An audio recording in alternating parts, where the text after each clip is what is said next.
Bonjour à tous et bienvenue sur Sharks TV pour cette émission de fin de saison. On est avec le coach Dan Gothals. Salut Dan. Bonjour, bonjour Valentin. Alors Dan, la saison des Sharks est malheureusement terminée en fin de semaine dernière. Voilà, sur ce match 3 à Boulazac. Déjà, voilà, raconte-nous toi un petit peu cette saison qui se termine un peu plus tôt que ce qu'on aurait voulu, j'imagine. Voilà, comment ça s'est passé. Nous, on était à l'Azur Arena pour vivre ce match. Ouais. Je pense que avec le côté émotionnel qu'on a mis un petit peu de côté, même si je dors toujours pas bien, je pense qu'il y a deux manières de voir et d'approcher la chose. C'est-à-dire que oui, en effet, par rapport à l'année passée où tu as fini en finale, il y a de la déception. Après, quand tu vois que dans ce quart de finale, il restait 4 équipes qui étaient les 4 dernières équipes en Betclic, ça prouve la densité de la division. Toutefois, à l'image de ce dernier match à Boulazac, on a à nouveau pêché dans les mêmes secteurs du jeu que ce qu'on a en tant que staff essayé de faire progresser tout au long de l'année, c'est-à-dire d'avoir de la consistance défensive, puisqu'on encaisse encore plus de 90 points. Le seul match que tu as gagné contre Boulazac, c'est quand tu les as tenus dans le temps réglementaire à 76. C'est le deuxième match, c'est celui que tu as gagné. Donc, encore une fois, tu connais un peu ma philosophie. Donc, je pense que surtout des playoffs, surtout des matchs à enjeu et des matchs qui te permettent d'aller jouer pour des titres, c'est avant tout la défense qui le gagne. Et cette nuit, il y a eu une 7e manche entre Miami et Boston. Regarde qui a gagné. C'est celui qui a défendu. Donc, on ne peut pas rapprocher notre jeu à celui de la NBA, mais c'est juste pour faire des comparaisons qui tiennent la route. L'Euroleague, c'est la même chose. L'équipe qui a le mieux défendu a gagné le titre. Donc, par rapport à ça, ça a été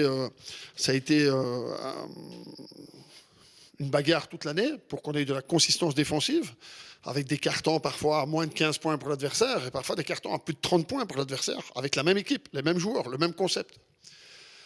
Et le deuxième point, qui quelque part est un peu la synthèse de la saison aussi, c'est nos difficultés à commencer avec l'intensité qu'on veut avoir. Je me souviens des matchs où on a commencé la première mi-temps, la première minute de suite comme ça, c'était contre Évreux notamment, ou Saint-Chamond, on était à plus 20.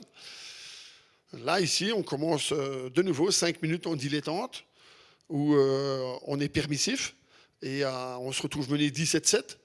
Et quand tu vois le score final sur les 35 minutes qui sont derrière, tu peux avoir des regrets, beaucoup de regrets.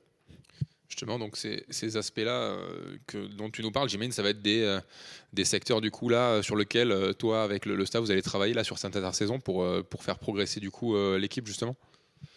Oui, clairement. C'est sûr que c'est une analyse qui est en cours. Après, il ne faut pas non plus aller que dans... Parce qu'on me parle beaucoup de Nick Moore. On parle beaucoup de Nick Moore. C'est un joueur extraordinaire.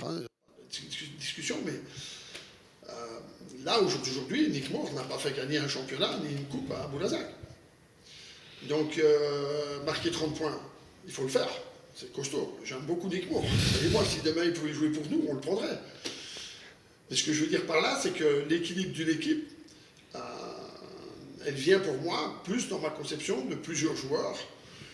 Et on ne peut pas avoir tout le monde tourner dans la même direction. Donc il faut faire attention justement de ne pas faire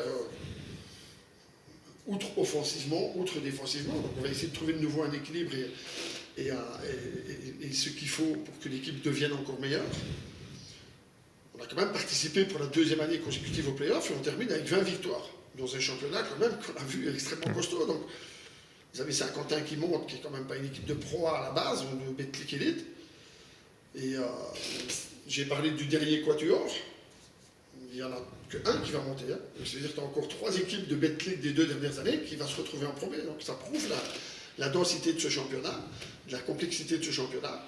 Et surtout la nécessité d'avoir des joueurs qui sont dans la constance et la consistance. Et je pense que là, on le voit, sur l'ensemble de la saison, on a eu des joueurs qui ont eu individuellement un peu trop de up and down. Alors c'est lié à plusieurs facteurs, notamment les facteurs de blessure aussi.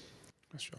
Sur l'intersaison dernière, tu avais gardé vraiment une très forte ossature d'une saison à l'autre. Il y avait eu les additions de Roger et Xavier, puis un peu plus tard Nobel. Cette année, comment tu vois un petit peu du coup là cette intersaison pour les Sharks? On a déjà 6 joueurs, certains qui sont fin de contrat. Donc ça ne veut pas dire qu'il n'y en a aucun qui restera, mais en tout cas ils sont fin de contrat. Donc Et puis on a quelques joueurs pour qui on a des questionnements. Parce que soit ils demandent à faire des renégociations anticipées, soit ils ont des envies d'ailleurs. Donc le principal objectif pour nous en tant que staff, c'est d'essayer de trouver des pièces qui vont faire en sorte qu'on pourra progresser dans les secteurs du jeu où on a été déficient. Je pense qu'on a manqué de créativité, donc de force de frappe dans les 1 contre 1, notamment dans la périphérie, et surtout sur les postes 1-2. On a manqué de consistance dans le tir extérieur. On le voit, il y a des matchs où on a vraiment été dans la difficulté pour enfiler 3 points, notamment. Et il y a des matchs aussi, surtout avec la blessure de Youssouf, où on nous a vraiment manqué un point d'ancrage au niveau de la raquette. Donc tout ça, ça va être analysé, lié à ces intensités défensives et on va dire consistance défensive, qui intègre aussi le rebond. Donc voilà, après, on ne peut pas améliorer tous les secteurs de 50%. Donc on va voir dans les données du budget alloué, dans les décisions des joueurs qu'on a sous contrat, de ceux qui prolongeront, de ceux qu'on veut éventuellement prolonger. On va commencer à se mettre à table avec les agents, chose qu'on n'a vraiment pas encore faite, contrairement à l'année passée, parce qu'on avait gardé un très très gros contingent l'année passée. Donc on va avoir plus de travail sur cette entre-saison. Mais je pense que ce n'est pas une mauvaise chose parce que je pense qu'on vient de terminer de nouveau un cycle de 2 ans avec 2 fois la qualification au play-off, 2 fois 19 et 20 victoires. Donc voilà, il faut essayer de nouveau d'aller gratter 1 ou 2 ou 3 victoires qui te montrent qu'à 21, 22, 23 victoires, tu peux être vraiment dans un top 4, quoi. Après, tu sais qu'il y a 2 équipes qui sont descendues, Pau et Foss, et 3 qui jouent les demi-finales qui ne monteront pas. Donc ça fait encore 5 équipes de Betclic Elite dans la division de Pro B l'année prochaine. Donc voilà, ce sera de nouveau une division très costaude.